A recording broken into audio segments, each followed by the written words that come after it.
कभी कभी समाज की सबसे बड़ी और सबसे भयावह कहानियां अखबारों में नहीं मिलती, वे मिलती हैं पाकिस्तान और बांग्लादेश से विस्थापित हुए हिंदुओं के कैंप्स और शेल्टर होम्स में, जहां टूटे हुए लोग अपनी और अपने मासूम बच्चों की जान और इज्जत बचाते हुए अपने बिखरे सपनों और एक आखिरी उम्मीद के सहारे सब कुछ छोड़कर भारत आ जाते हैं। ये वो चेहरे हैं जिन्हें समाज ने भुला दिया है, लेकिन डॉक्टर उमेन रत्नू और उनकी निमित्तिकम की टीम ने नहीं। उनके द्वारा किया गया हर रेस्क्यू सिर्फ एक इंसान को नहीं बचाता, बल्कि हमारी सामूहिक संवेदना को भी जिंदा रखता है और जीवित रखता है उन अनगिनत लोगों की उम्मीद को भी जो अब भी वहां फंसे हुए हैं। यहाँ हर कदम पर एक कहानी है, किसी की आंखों में डर, किसी के भीतर एक गहरी चुप्पी है। इन सभी के बीच एक ऐसी चीज है जो सदा साथ चलती है, वह है इनके अपने धर्म और अपनी पहचान को न छोड़ने की जिद। अभी हम निमित्तिकम के उस शेल्टर में खड़े हैं जहां पाकिस्तान के सिंध से रेस्क्यू होकर आने वाले हिंदू और सिख परिवार रहते हैं। जब ये लोग पाकिस्तान से भागकर भारत आते हैं तो उनके पीछे सिर्फ सरहदें ही नहीं छूट जाते हैं वह घर, वह मिट्टी, वह धरती जिसने न जाने कितनी पीढ़ियों से उनके अनगिनत पूर्वजों का पालन पोषण किया होगा, और छूट जाते हैं उनके परिवार के वो अनेक सदस्य जिनसे वह शायद ही दोबारा मिल सके। लेकिन इस छोटे से परिसर में अनेक कठिनाइयों के बाद भी उनको एक राहत तो होती है, राहत उस डर से जो उन्हें लगातार पाकिस्तान में सताता था, सिर्फ इसलिए क्योंकि वे हिंदू या सिख हैं। तो इधर इस मकान में कम से कम 56 लोग रहते हैं, ऊपर से नीचे तक 56 लोग। और ये लाने में क्या क्या चैलेंजेस होते हैं? इधर लाने के जो बड़े प्रॉब्लम आती है, पहले तो पासपोर्ट बनवाना, फिर वहाँ से यहाँ कागज मंगवाना, फिर यहाँ से वीजा अटेस्टेड करवाना, आगे पीछे बड़ा, कम से कम एक व्यक्ति पे 10-11 हज़ार का इंडियन खर्चा आता है पर व्यक्ति के ऊपर। तो सारा सिस्टम वो बेचारे नियमित कम वाले देखते हैं।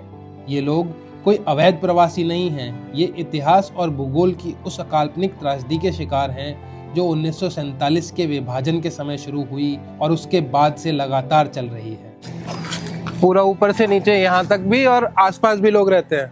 आसपास और भी बहुत सारे हैं। अच्छा, आसपास किराए पे लेके और वैसे? ये पूरे ऊपर चलो आपको दिखाएं। चलिए।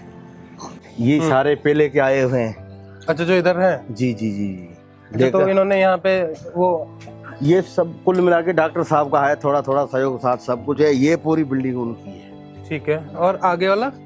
आगे वाला है सारे पाकिस्तानी। अच्छा। जो भी वहाँ से पीड़ित होके आए। बाकी ऐसे वो झंडा लगा पड़ा, वहाँ पे भी 2-3 फैमिलियाँ हैं। तो 300 के करीब लोग हैं यहाँ पे इसी कॉलोनी में, इसी पूरे उसमें। हाँ, 25-26 फैमिली है।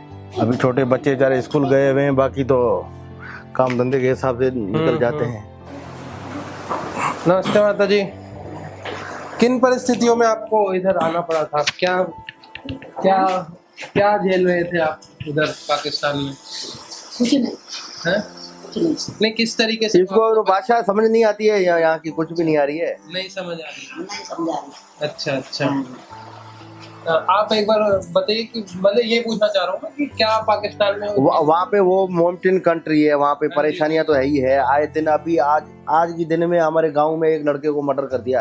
आज की डेट में न्यूज में आई है।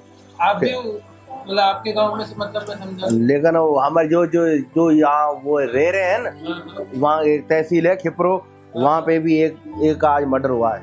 अच्छा। वो हम सब हिंदू समाज से हैं बेचारे। तो कुल मिला के हिंदुओं का जीना हिंदुस्तान के अलावा हर कंट्री ये तो ठीक है, बाकी माउंटेन कंट्री पेवर पाकिस्तान में जीना उनका हराम है। खाने पीने से लेकर धर्म तक भी कोई उनके लिए सुरक्षित नहीं है वहाँ पे। कब आए आप यहाँ पे? 2013 में। 2013 में जजराज जी के साथ ही? आपके पिताजी हैं वो? अच्छा। और अभी आप यहाँ पे क्या क्या?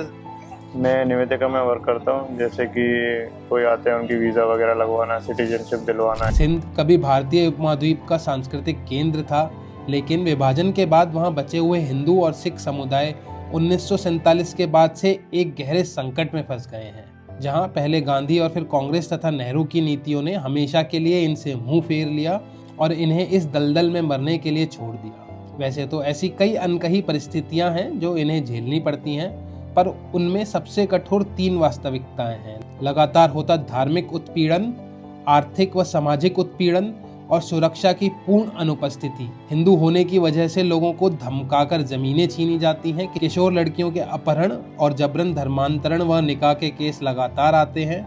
यहाँ के अधिकांश हिंदू कारीगर, खेतीहर, मजदूर या छोटे दुकानदार हैं और उन पर लगातार दबाव, उगाही और सामाजिक बहिष्कार की स्थिति बनी रहती है। जब भी हिंसा होती है, इन परिवारों के पास ना कोई सुरक्षा होती है, ना भागने की कोई जगह और न्याय की संभावना तो शून्य है ही। इन्हीं कारणों से हर साल हजारों परिवार अनेक जोखिम उठाकर किसी भी तरह से भारत आते हैं, वह भारत जो उनका सांस्कृतिक और धार्मिक घर है। अब इनकी रक्षा करने की जिम्मेदारी भारत की है। यहीं सीएए की भूमिका सामने आती है और यहीं उन दोगले लोगों का सत्य भी सामने आता है जिनका पैलेस्टाइन के आतंकियों के लिए तो दिल धड़कता है, पर इन पीड़ित हिंदुओं के दर्द के लिए उनके मन में कोई संवेदना नहीं होती। सीएए इन्हीं परसिक्यूटेड माइनॉरिटीज को एक कानूनी ढांचा देता है जहां पाकिस्तान में उन्हें सुरक्षा नहीं मिलती और भारत आने के बाद पहचान। सीएए उन्हें वह जरूरी वैधता, सुरक्षा और धीरे धीरे नागरिकता का अधिकार देता है और यहीं से निमित्तकम जैसे संगठनों की यात्रा शुरू होती है। ये लोग न सिर्फ इन परिवारों को बॉर्डर से सुरक्षित निकाल कर लाते हैं, बल्कि भारत पहुंचने के बाद आश्रय, भोजन, शिक्षा, दवाइयां और कानूनी सहायता भी उपलब्ध कराते हैं। इस शेल्टर का उद्देश्य केवल एक छत देना नहीं है, बल्कि उन लोगों को फिर से खड़ा करना है जो दशकों से धार्मिक उत्पीड़न के बोझ तले दबे रहे हैं और आखिरकार जान बचाकर भागकर यहाँ तक पहुंचे हैं।